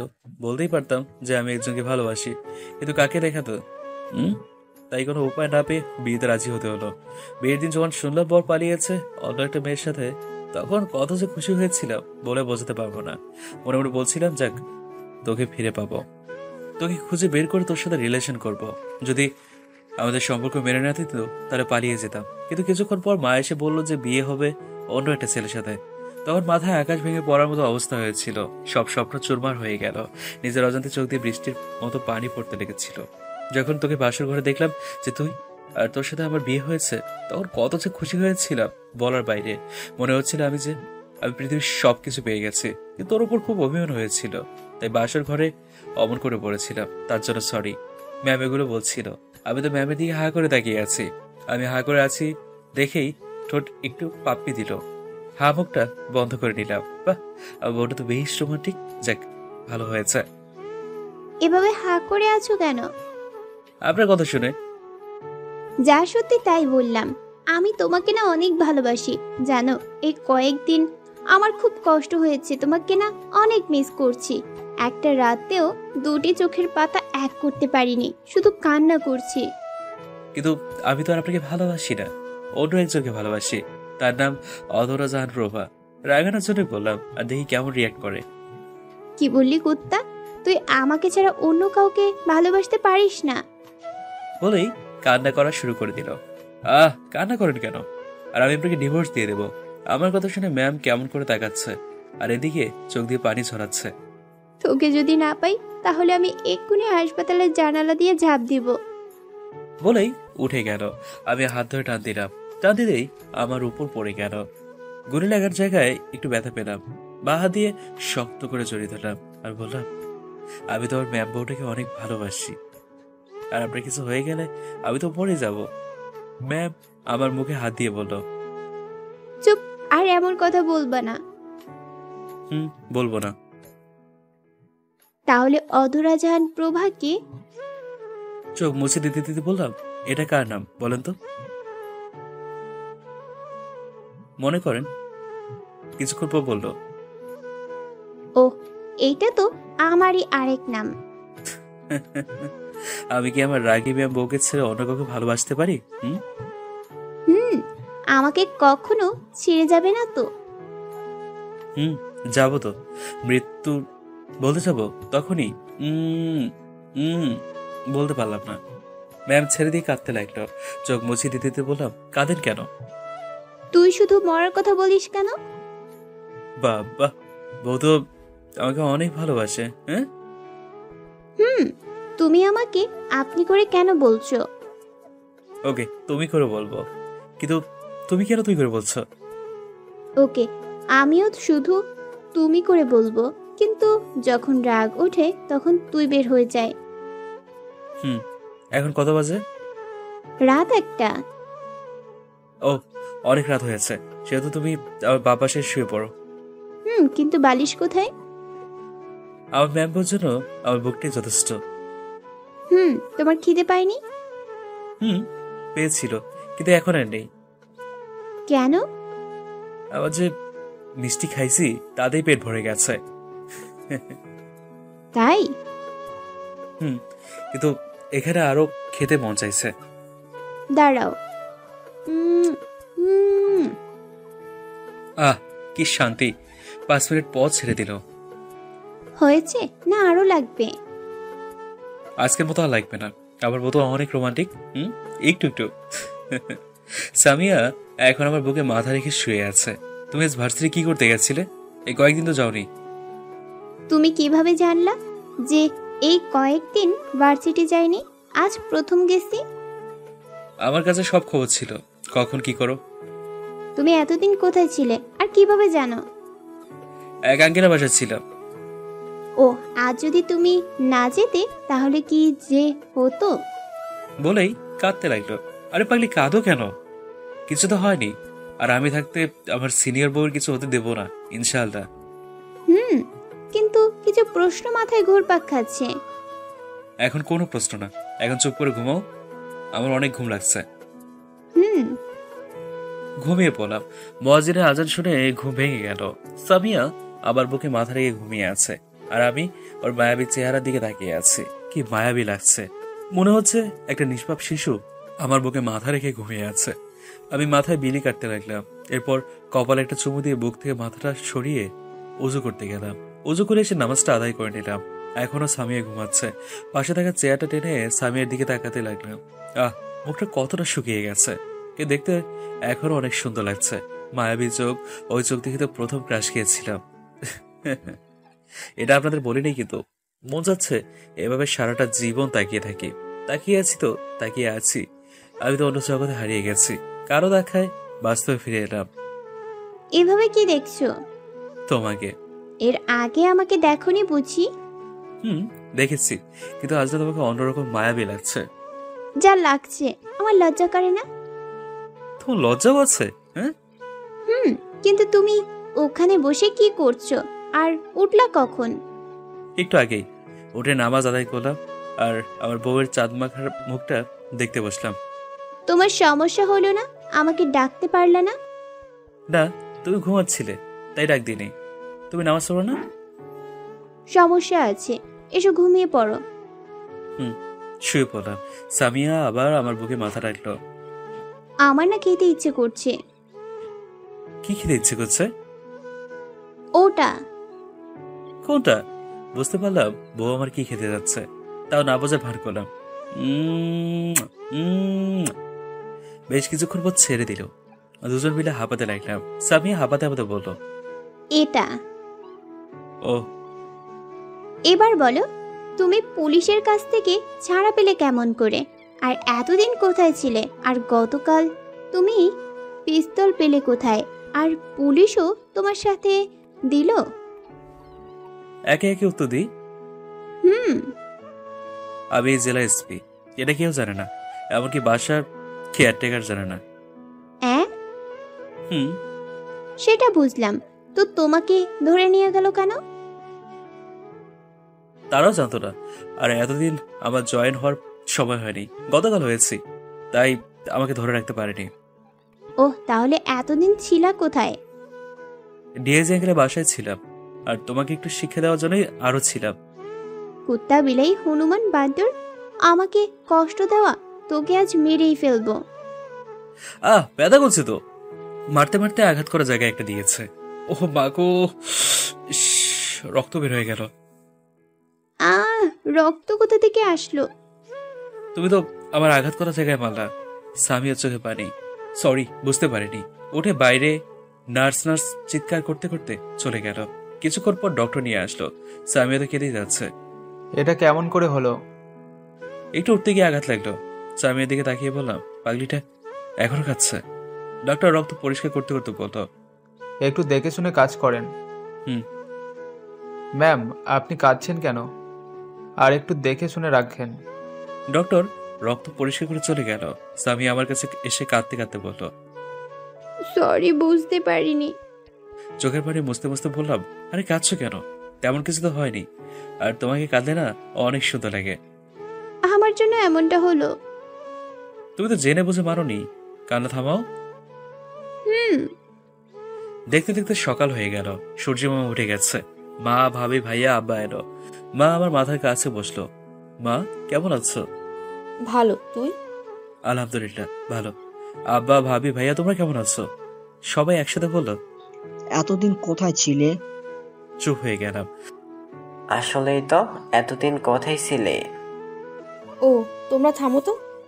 তখনই মাহমুদ এসে স্যালুট দিয়ে বলল, কেমন আছেন স্যার? এই তো আলহামদুলিল্লাহ ভালো। আপনি? ভালো স্যার। ওই মেয়েদের জ্ঞান ফিরেছে, ও কি করবে? ওকে এমন জায়গায় রাখো যেন তুমি আর আমি ছাড়া কেউ না জানতে পারে। আমাদের কথা শুনে তো মা বা ভাইয়া ভাবি আবার আমার দিকে তাকাচ্ছে, আর একবার পুলিশ অফিসারের দিকে তাকাচ্ছে। Okay sir. এই, আপনার কি মাথা ঠিক আছে? স্যার কি বলছেন? মাহমুদ আমার দিকে দেখালো। আমি চলে যেতে বললাম। মাহমুদ চলে যেতে লাগলো। তখন ভাইয়া বলল, হ্যাঁ অফিসার, আপনার মাথা ঠিক আছে তো? সেদিন ধরে নিয়ে গেলেন, তারপর কোথায় রেখেছিলেন বলেননি। তারপর গতকাল আপনাদের সাথে ওই এমপি ছেলের সাথে মারামারি হলো, আবার ভাইকে গুলিও লাগলো। তারপর আজ এসে স্যালুট দিচ্ছেন, আবার স্যারও বলছেন। এসব মানে কি? আমি বলছি। সবাই সামিয়ার দিকে দেখালো। মা বল। আম্মু, আপনাদের ছেলে এই জেলার এসপি। সামিয়ার কথা শুনে সবাই যেন আকাশ থেকে পড়লো। সবাই একসাথে বললো, সামিয়া, তুমি কি বলছো? ভাবি, আপনি আপনার আদরের দেবরকে বলেন। কি রে সাকিব, বৌমা যেটা বললো সেটা কি সত্যি? আমি মিটমিট করে হাসছি। এভাবে হাসছো কেন? কিন্তু কিভাবে? বুঝলাম, তুই পড়ার নাম করে বাইরে ছিলি, তখন এটা হয়েছে। তাহলে এতদিন বলিসনি কেন? তোমাদের সারপ্রাইজ দিব বলে বলিনি। বিসিএস না দিলে তো এই চাকরি পাবার কথা না। কিন্তু ওই ডিএসি আঙ্কেলের কথা মনে আছে, যে আমাদের বাসায় এসেছিল? আছে তো। ও, বুঝলাম। তাহলে এই কয়দিন ওখানে ছিলি? আমাদের ফোন করিসনি কেন? তোর জন্য কত চিন্তা হচ্ছিল জানিস। এতদিন কেউ ভালোভাবে খাওয়া দাওয়া করেনি, ঘুমায়নি। তার জন্য সরি। আর এটা কাজের জন্য কিচ্ছু করতে পারিনি। সামিয়ার দিকে তাকিয়ে বললাম, ঠিক আছে, এখন খেয়ে নে। সামিয়া, তুমিও। সাকিব, তুমি তো খেতে পারবে না, তাই সামিয়া তুমি খাইয়ে দাও। সবাই চলো, ওদের একা ছাড়া যাক। সবাই চলে গেল। যাওয়ার সময় দরজাটা লাগিয়ে দিল। হেলান দিয়ে বসেছিলাম। ম্যাম আমার কাছে খাবারের প্লেট নিয়ে বসলো। হ্যাঁ করো। হ্যাঁ করে এই খাবার মুখে নিলাম।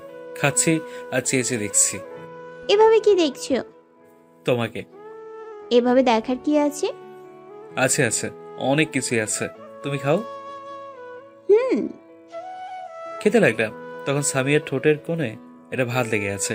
ওটার দিকে তাকিয়ে আছে। তখন, এইভাবে আমার ঠোঁটের দিকে কেন তাকিয়ে আছো? ধুর, ঠোঁট কোথায়? ওটা তো কাশ্মীরি আপেল। শুধু আজাইরা কথাবার্তা। কখন যে কামড় দিয়ে ছিঁড়ে খাবো কামড়ে কামড়ে। নাও খাও। আমি দুষ্টুমি করে দিলাম আলতো করে কামড়। কুত্তা ব্যথা করছে না? তুমি তো বললা। তাই বলি সত্যি সত্যি কামড় দিবা? হয়েছে হয়েছে, আমারও সময় আসবে। কি করবা? সময় হলে দেখতে পাবা। আর এই নাও, এই ঔষধগুলো খেয়ে নাও। ওহ কি দিদা, ওয়াক্থু। ওয়েট, মিষ্টি করানোর ব্যবস্থা করছি। এমনি মিষ্টি বেরোতে এসেও 10 গুণ তিতা খেতে রাজি। তাই? পাগল কোথাকার। বলে সবাইকে ডাকতে চলে গেল। সবাই এলো, এখন থেকে বন্ধুরাও আছে, এমনকি শ্বশুর শাশুড়ি শালিকা সবাই আছে। সবার সামনে টুকটাক কথা বললাম। পরের দিন রিলিজ নিয়ে বাসায় চলে এলাম। রুমে শুয়ে আছি, তখন রকিব এলো। কিরে, এখন তোর অবস্থা কেমন? আলহামদুলিল্লাহ ভালো, তোর কি খবর? ভালো। ম্যাম কোথায়, দেখছি না তো? আছে কোথায়? তোর বাসার সবাই কেমন আছে? আলহামদুলিল্লাহ ভালো। তুই এতদিন কোথায় ছিলি? একটা পুলিশ আঙ্কেলের বাসায় ছিলাম। ও, তোকে কত জেলে খুঁজেছি তার ঠিক নেই। তাই? হুম। রাইমার খবর কি? আর বলিস না, শুধু প্যারা দেয়। রাতে বউ আমার খাবার নিয়ে আসলো, আমার সামনে বসে বললো, নাও হা করো। আমাকে খাইয়ে দিল আর নিজেও খেলো। এরপর ওষুধ খেলাম। এগুলো রাইখে আসি। যাও। বউ আমার চলে গেল। আজ নীল শাড়ি পরেছে, দেখে পরি পরি মনে হচ্ছে। মনে হচ্ছে কোনো অপসরি স্বর্গ থেকে পালিয়ে এসে আমার কাছে ধরা দিয়েছে। এটা বেশি বলে ফেললাম। সামিয়া রুমে এসে ডাইনিং টেবিলের সামনে দাঁড়িয়ে সাজতে লাগলো। এখন সেজে কি করবা? তুমি দেখবা? সাজার কোনো প্রয়োজন নেই, তুমি এমনি অনেক সুন্দর। তাই নাকি? ম্যাম। দাঁড়াও, শুধু লিপস্টিকটা দেই। লিপস্টিক কেন দেবা? তোমাকে খাওয়াবো তাই। ম্যাম আমার বুকে মাথা দিয়ে শুয়ে আছে তখন। এই শোনো না, আমার না একটা জিনিস চাই, দিবা? বলো। আমার না বলতে লজ্জা করছে। লজ্জা যেহেতু করছে তাহলে বলতে হবে না। না তো বলে ফেলো। আমার না বেবি চাই। ওকে, দেবনি। সুস্থ হয়ে নি, তখন বাজারে গিয়ে নিয়ে আসবো। তোর রাগো কেন? বললাম তো এনে দেবো। আমার লাগবে না বেবি। কিন্তু আমি তো দেবো। লাগবে না। থুতনিটা ধরে উপর দিকে তুলে, বউটা আমার বুঝে অভিমান করেছে? না। ও তাই নাকি? আচ্ছা দেবনি। আর একটু সুস্থ হয়নি। তোমার বুকে এত চুল কেন? উপরওয়ালা জানে কেন এত চুল দিয়েছে।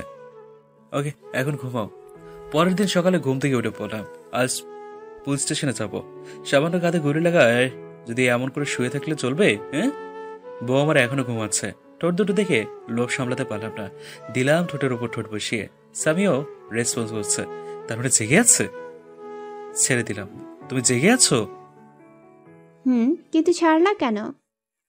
এমনি। এবার সামিয়া কিস করতে লাগলো। শুরু হয়ে গেল তৃতীয় বিশ্বযুদ্ধ। একসময় সুখের রাজ্যে পাড়ি দিলাম। সকালে ব্যায়াম তো হয়ে গেল। চলো দুজনে একসাথে গোসল করি। হবে না। ওকে বলেই কোলে তুলে নিলাম।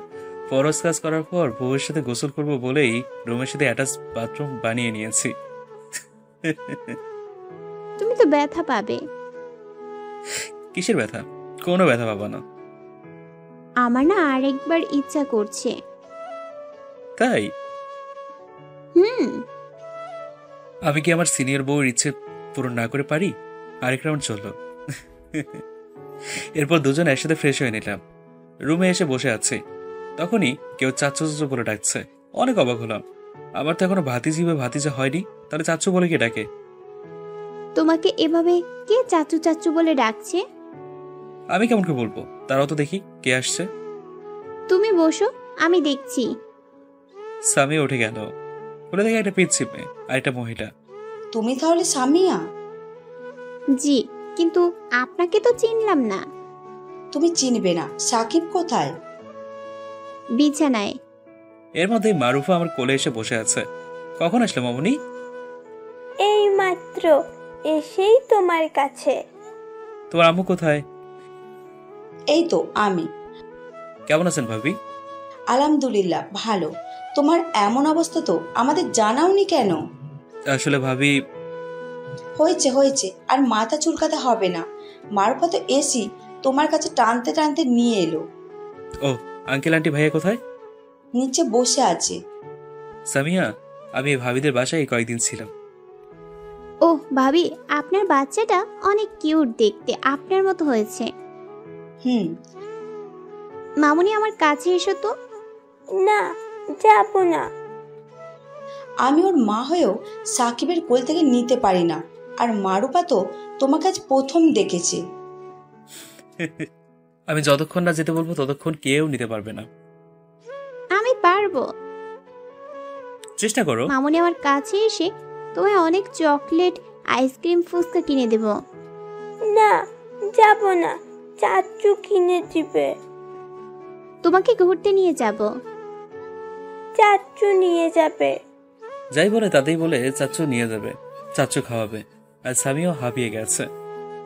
বোন, তুমি যতই চেষ্টা করো কিন্তু পারবে না। সেটাই তো দেখছি। মামনি, তোমার চাচি আমার কোলে যাও তো। না, আমি তোমার কোলে থাকবো। যাও। হুম। নাও এবার কোলে। মারুফা সামির কোলে গেল। বুঝতে পারছি না সাকিব আমার মেয়েটার উপর কি মায়া করে রেখেছে। চলো নিচে গিয়ে খাওয়া যাক। নিচে চলে এলাম। সাকিব, তুমি আমাদের জানাওনি কেন? আমরা তো ওর আপন কেউ না, তাই হয়তো জানানোর প্রয়োজন মনে করেনি। না আসলে আন্টি, তা না, আসলে হয়েছে, তুমি তো এখনো সুস্থ হওনি, তো নিচে এলে যে? না আন্টি, এখন অনেকটাই সুস্থ। তুমি আর কিছুদিন বিশ্রাম নাও। আরে না, আমি অনেকটাই সুস্থ। এটাই কি আমাদের বৌমা? ভাইজান। বৌমা, এখানে এসে বসো। জি। মারুফ তোমার কাছে কেমন করে গেল? ও তো অপরিচিত কারোর কাছেই যায় না। আব্বু, সাকিব যেতে বলেছে তাই গিয়েছে, না হলে কার সাধ্য আছে নেয়ার? আন্টি হাসলেন। বুঝেছেন ভাই, আপনার ছেলে যে আমার পেতনিটাকে কি করে রেখেছে আল্লাহই জানে। ওকে যদি পেয়ে নেয় তাহলে আমাদের ভুলেই যায়। মা আর ভাবি নাস্তা নিয়ে এলো, সবাই নাস্তা করলো। আজ আর পুলিশ স্টেশনে যাওয়া হলো না, বাসায় সবার সাথেই কাটালাম। বিকেলে আঙ্কেল আন্টি ভাইয়া ভাবি মারুফা চলে গেল। মারুফা যাবে না, তাই সে কি কান্না। পরের দিন সকালে, ম্যাম চলেন এবার যাওয়া যাক। সামিয়া বাইকের পেছনে বসলো, উঠে ঘাড়ে হাত রাখলো। কি ফিলিংস, এক অদ্ভুত অনুভূতি হচ্ছে, অনেক আনন্দ লাগছে। যদি জড়িয়ে ধরতো তাহলে আরো ভালো লাগতো। জড়িয়ে ধরার জন্য বলতে ইচ্ছে করছে, কিন্তু বললাম না, মানুষই খারাপ ভাববে। উদ্দেশ্য সামিয়াকে ভার্সিটিতে নামিয়ে দিয়ে পুলিশ স্টেশনে যাওয়া। ভার্সিটিতে চলে এলাম, এবার নামো। আচ্ছা, সাবধানে যাও। সামিয়া চলে গেল। আমি একদিনে তাকিয়ে আছি, ও চলে যাওয়া দেখছি। সামিয়া একটু পরপর পিছন ফিরে ফিরে দেখছে। আমি চলে এলাম, কিছু দূরে আসলাম, হঠাৎ পেছন থেকে গুলি আসতে লাগলো। বাইকের সানগ্লাসে দেখলাম পেছনে দুটো গাড়ি। আমি একটু জোরে চালাতে লাগলাম, সিনেমার হিরোদের মতো আমিও এক হাত দিয়ে গুলি করতে লাগলাম। প্রথমে দুইটা গুলি মিস হয়ে গেল, তৃতীয় নম্বর গুলিটা একটা গাড়ির চাকায় লাগলো। গাড়িটা টাউন সামলাতে না পেরে খাদে গিয়ে পড়লো। পরের গুলিটা গিয়ে ড্রাইভারকে লাগলো, গাড়িটা একটা গাছের সাথে লাগলো। আমিও বাইক থেকে নামলাম, ওরা কয়েকজন গাড়ি থেকে নেমে আমার দিকে গুলি করতে লাগলো। আমি কি কম যাই? একসময় সবটাকে উপরে পাঠিয়ে দিলাম। কাছে গিয়ে দেখি একজনের প্রাণ এখনো আছে, তাই তাকে জিজ্ঞেস করলাম, এই তোদের কে পাঠিয়েছে? বলার আগেই পটল তুলে নিল। অ্যাম্বুলেন্সকে ফোন দিয়ে ডাকলাম। হ্যালো মাহমুদ। জি স্যার। তুমি 3 নম্বর মোড়ের পাশে যে জঙ্গল আছে সেখানে আসো তো। আপনার কিছু হয়নি তো? না, আমার কিছু হয়নি।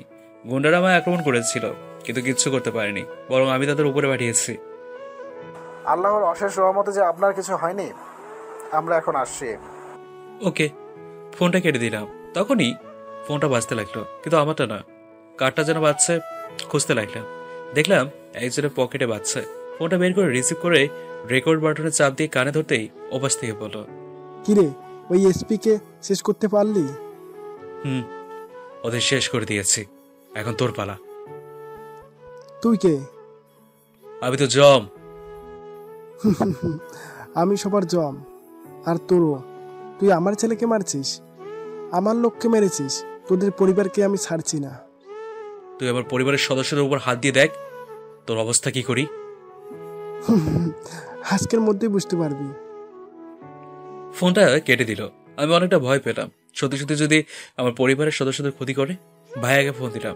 হ্যালো ভাইয়া, তুমি কোথায়? অফিসে। কেন? আব্বা কোথায়? পরে বলবো, এখন তাড়াতাড়ি বাসায় যাও তুমি আর আব্বা। পরে বলবো বললাম না, যেটা বললাম সেটা করো। ফোনটা কেটে দিলাম। তখন মাহমুদ হাজির অ্যাম্বুলেন্সে চলে এসছে। স্যার আমি এসছি। তুমি এই দিকটা সামলাও, আমি গেলাম। কোথায় স্যার? পরেই বলবো। আমি বাইক নিয়ে রওনা দিলাম গন্ধর্ব ভার্সিটি। 15 মিনিট পর ভার্সিটি চলে এলাম। এসে অবাক দেখলাম সব স্টুডেন্টস বাইরে দাঁড়িয়ে আছে। আমাকে দেখে রকি, তরিকুল, সোহেল দৌড়াতে আসলো। কিরে, কি হয়েছে?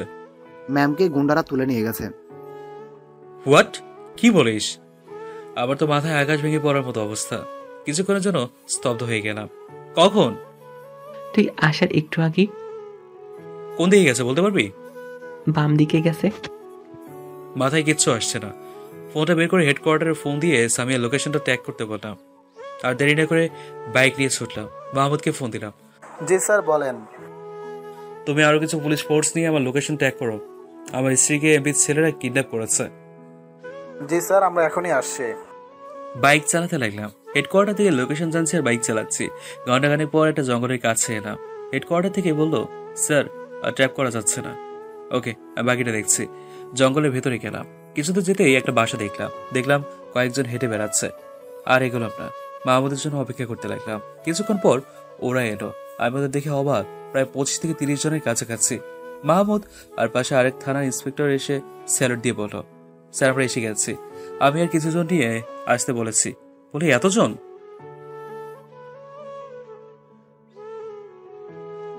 তখনই ফোনটা বেজে উঠলো। দেখি সালা এমপি ফোন করেছে। রিসিভ করলাম। হ্যালো। ও পাশ থেকে শুধু হাসির আওয়াজ আসছে। হ্যালো, আমার স্ত্রীর ক্ষতি করিস না প্লিজ। তোর স্ত্রীকে তো আজ আমার ছেলে নষ্ট করবে, পারলে বাঁচিয়ে দেখা। তোরা এখন কোথায় আছিস? খুঁজতে থাক, যতক্ষণে খুঁজে পাবি ততক্ষণে তোর স্ত্রী। ওর কথা শুনে তো আবার সেই রাগ উঠছে। ওকে পেলে যে কি করবো নিজেও জানি না। আচ্ছা বাদ দাও, এগুলো বলার সময় না। এখন যা করতে হবে তাড়াতাড়ি করতে হবে। না জানি ওই কুত্তার বাচ্চারা কি করে। বাইরে কয়েকজনকে দেখেছো? আগে তাদেরকে শেষ করতে হবে। তোমরা ব্লুটুথ লাগিয়ে নাও। আমি ভেতরে যাব, তোমাদের সব খবর দিব। তোমরা সে মতো পজিশন নেবে। জি স্যার। তোমরা দুটো দলে ভাগ হয়ে যাও, তারপর পজিশন মতো রেডি হও। জি স্যার। আর যাদের সাইলেন্সার আছে লাগিয়ে নাও। জি। এরপর ওরা 5 জন ছিল, ওদের শেষ করলাম। তাই তোমরা এদেরকে একটু দূরে সরাও। সবাই মিলে পুরো বাড়িটা ঘিরে ধরলাম। এমপি বেটা বুঝতে পারিনি যে আমরা তাদের ঘিরে নিয়েছি। একটা ছোট জানালা আছে, সেটা দিয়ে দেখার চেষ্টা করছি ভিতরে কি হচ্ছে।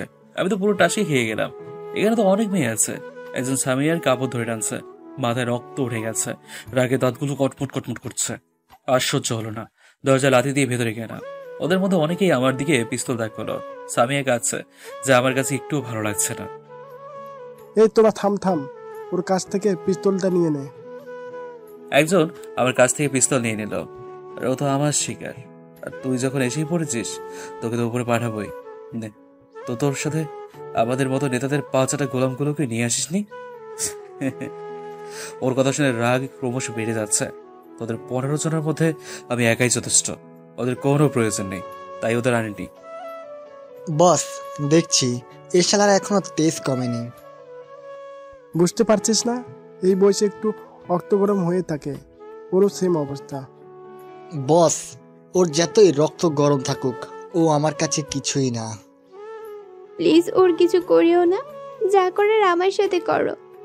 তোরা দেখছিস ওর স্বামীর জন্য কি দরদ। বস, ওরা কি করব? একজন বলল, তোরা সবাই ওকে খুবলে খা ওর স্বামীর সামনে। ও শুধু দাঁড়িয়ে দেখবে ওর স্ত্রীর রেপ হওয়া। সবাই হাসতে লাগলো। ওরা এগিয়ে যেতে লাগলো। সামিয়া কান্না করছে আর আমার দিকে করুণ দৃষ্টিতে দেখছে। আমি বললাম, অ্যাটাক! বলার সাথে সাথেই বৃষ্টির মতো গুলি চলতে লাগলো। নিমিষেই সবাই শেষ, শুধু এমপি বেঁচে আছে। এখন তোকে কে বাঁচাবে বল? এমপি কোনো কথা বলছে না, মনে হয় শকটের মধ্যে আছে। আর শট খাবেই না কেন? এত তাড়াতাড়ি এত কিছু হবে বুঝতে পারেনি বেচারা। গিয়ে সামিয়ার বাঁধন খুলে দিলাম। একে একে বাকি মেয়েদের হাত পায়ের বাঁধন মুক্ত করে দিলাম। এরপর এমপির সামনে একটা চেয়ার টেনে বসলাম। কিরে, এখনো শকটের মধ্যে আছিস? আমাকে ছেড়ে দে, আমি আর খারাপ কাজ করব না, ভালো হয়ে যাব। কুত্তার লেজ কখনো সোজা হয় না, আর তুইও কোনোদিন ভালো হবি না। তুই আর তোর ছেলে মিলে কত মায়ের বুক খলি করেছিস, তুই নিজেও হতে জানিস না। কত বাবা মায়ের ভাইয়ের আদরে বোনকে কেড়ে নিয়েছিস। তোমাদের মধ্যে যদি কারো উপর এর প্রতিশোধ নেওয়ার থাকে তাহলে নিতে পারো, একজন কনস্টেবল বলল। কথাটা বলেই কাঁদতে লাগলো। আমি চোখের এসে মাহবুদকে ওকে শান্ত করাতে বললাম। কাঁদিয়েন না, তোমার বোন মানে আমাদেরও বোন, ওর শাস্তি তো হবে। অনেকেই অনেক অভিযোগ দিল। দয়া করে আমাকে ছেড়ে দাও, আমি এখান থেকে অনেক দূরে চলে যাব, আর খারাপ কাজ করব না, ভালো হয়ে যাব। ওকে কে কে মারবে? সবাই হাত তুলল। আমি তাদের পারমিশন দিচ্ছি। 1, 2, 3 বলার সাথে সাথেই বৃষ্টির মতো গুলি করবা। জি স্যার। মেয়েদের উদ্দেশ্যে বললাম, যারা ভয় পাবেন তারা চোখ বন্ধ করে নিন। সবাই একসাথে বললাম, না, নিজের চোখের সামনে এভাবে মরতে দেখলে অনেক খুশি হব। ওকে ম্যাম, আপনি চোখ বন্ধ করবেন না? হয়তো তোর প্রতিশোধের আগুনটা ওদের থেকে ভয়টা হারিয়ে গেছে। 1, 2, 3 বলার সাথে সাথে বৃষ্টির মতো গুলি চলতে লাগলো। কিছুক্ষণ পর সবাই থামলো। রাতে সবকিছু ঠিকঠাক করে বাসায় ফিরলাম। মিডিয়া মেয়েগুলোকে তাদের পিতামাতার কাছে পাঠালো। সিনিয়র অফিসারদের জবাব দিয়ে